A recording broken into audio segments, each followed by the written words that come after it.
Anglicist. Last time हमने बात किया था ओरिएंटलिस्ट, अब बारी है एंग्लिसिस्ट का। Lord Macaulay represented the Anglicist school of thought. He was the law member of the council of William Bentinck. जो एंग्लिसिस्ट का जो थॉट था उसका मेंबर था लॉर्ड मैकाले और लॉ मेंबर भी था विलियम बेंटिक का। The governor general of India, जो बाद में इंडिया के गवर्नर जनरल थे विलियम बेंटिक, उनके लॉ मेंबर में था ये।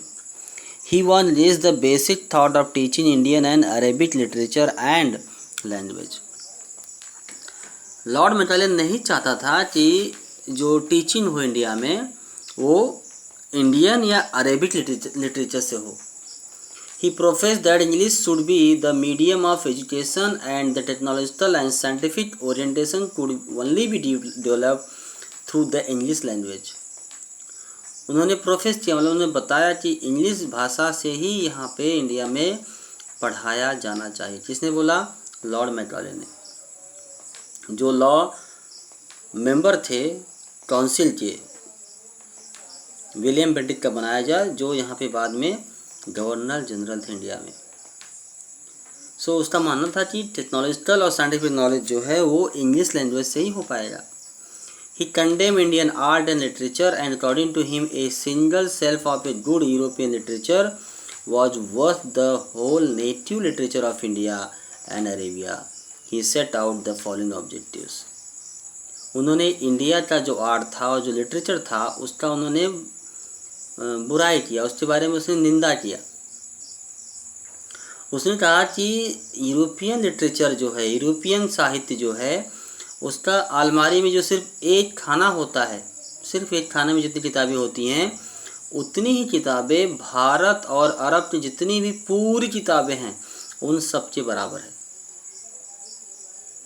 यानी सिंपल भाषा में अगर माना जाए कि उनका सिर्फ एक यूरोपियन आदमी यहाँ पे भारत के सबके बराबर, सब आदमी बराबर, ऐसा उसका मतलब था कि वेस्टर्न यूरोप का वेस्टर्न वर्ल्ड का इतना अच्छा साहित्य है कि भारत का साहित्य उसके सामने कुछ भी नहीं है। वहाँ का सिर्फ एक सेल्फ जो होता है, अलमारी में खाना होता है ना, उसको सेल्फ बोलते हैं। तो सिर्फ एक सेल्फ जो है वो भारत के पूरे लिटरेचर के बराबर है। वो उसमें अरेबी भी जोड़ लीजिए। उन्होंने बताया ऑब्जेक्टिव क्या बनाया। He wanted class of people who would work on subordinate position and help the British in administration. उसने प्लान किया कि ऐसे पीपल तैयार की जाए जिनको इंग्लिश पढ़ाया जाए कि वो हमारे सबॉर्डिनेट के रूप में, यानी हमारे जूनियर के रूप में भारत में काम करे ब्रिटिश के लिए, हमारे प्रशासन में। To create a class of people who would work as interpreter and become loyal to them। एक ऐसा क्लास बनाया जाए कि जो इंटरप्रेटर बन जाए, यानी जो इंग्लिश जाने और यहाँ की भाषा भी जाने और जब जरूरत पड़े तो भाषा को वो लोग ट्रांसलेट करें और हमारे वफादार हो जाएं। The aim was to expose Indians to the British taste and create a demand for British tours. दूसरा एम था कि इंडियन पीपल को ब्रिटिश के बारे में बताया जाए, उसका जो ब्रिटिश का स्वाद होता है, यानी कि ब्रिटिश का कपड़े, ब्रिटिश का खाना, ब्रिटिश की स्टाइल, ब्रिटिश का चलना फिरना, ये सब इनको पसंद आए और ये ब्रिटिश दूर से डिमांड करें। तो while the medium and content, अच्छा ये जो लास्ट पॉइंट था, aim was to expose Indians to the British taste and create a demand for British goods. क्या ये एम उनका सक्सेसफुल हुआ? यस, 100% सक्सेसफुल हुआ और आज भी चल रहा है। उनका शर्ट, उनका पैंट, उनका टाई, उनका जैकेट, उनका कोट, उनका सूट, उनका बूट, ये सब जो उनका खाने का स्टाइल, ये सब जो होता है ये हम पसंद करते हैं आज भी, यानी वो तो सक्सेसफुल हुआ। While the medium and content of education was being debated, the standard of education continue to remain poor.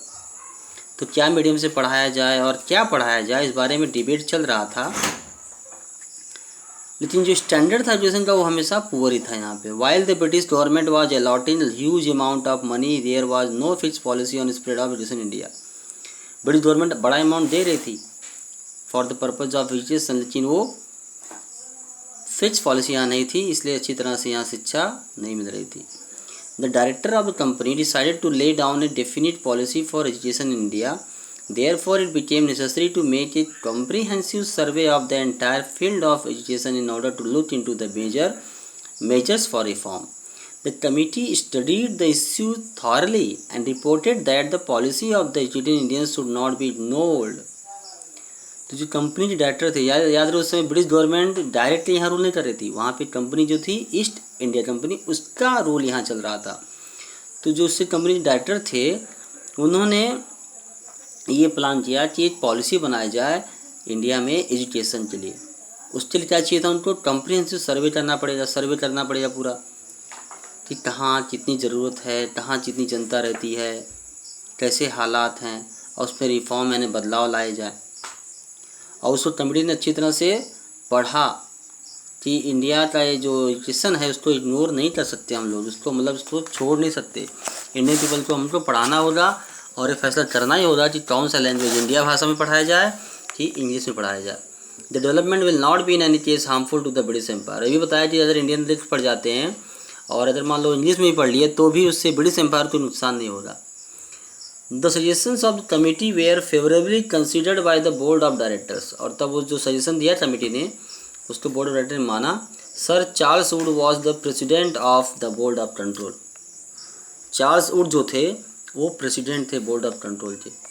किसके बोर्ड के? शिक्षा बोर्ड के. सर चार्ल्स वुड, याद रहे. वुड्स डिस्पैच फेमस है, वुड्स डिस्पैच जो आज मिलेगा आपको अभी जो लिखा है ना वुड्स डिस्पैच, ये वही सर चार्ल्स वुड.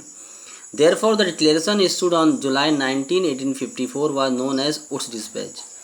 तो फाइनली जो फैसला किया गया, जो घोषणा हुई जुलाई 19, 1854 को, उसका नाम रखा गया Wood's dispatch. On the basis of the recommendations of the Wood's dispatch new educational policies were found. तो जो रिकमेंडेशन दिया यानी जो उन्होंने सुझाव दिया सर चार्ल्स वुड ने कि इंडिया में किस तरह से शिक्षा को फैलाया जाए, कौन सी भाषा में फैलाया जाए, कैसे स्कूल होंगे, कॉलेज क्या होंगे, ये सब चीज़ें को नाम क्या रखा गया? Wood's dispatch. और नई पॉलिसी उसी बेस पे इंडिया में बनी इंडियन को पढ़ाने के लिए. ठीक है. अब जो नेक्स्ट टॉपिक है Wood's dispatch and its recommendations, ये हम करते हैं नेक्स्ट वीडियो में आराम से. टिल देन ये सारा जो बेसिक है जो उसमें मेन इंपॉर्टेंट पॉइंट्स है उसको आप अच्छी तरह से मन में बिठा लीजिए. Will take another video after some time.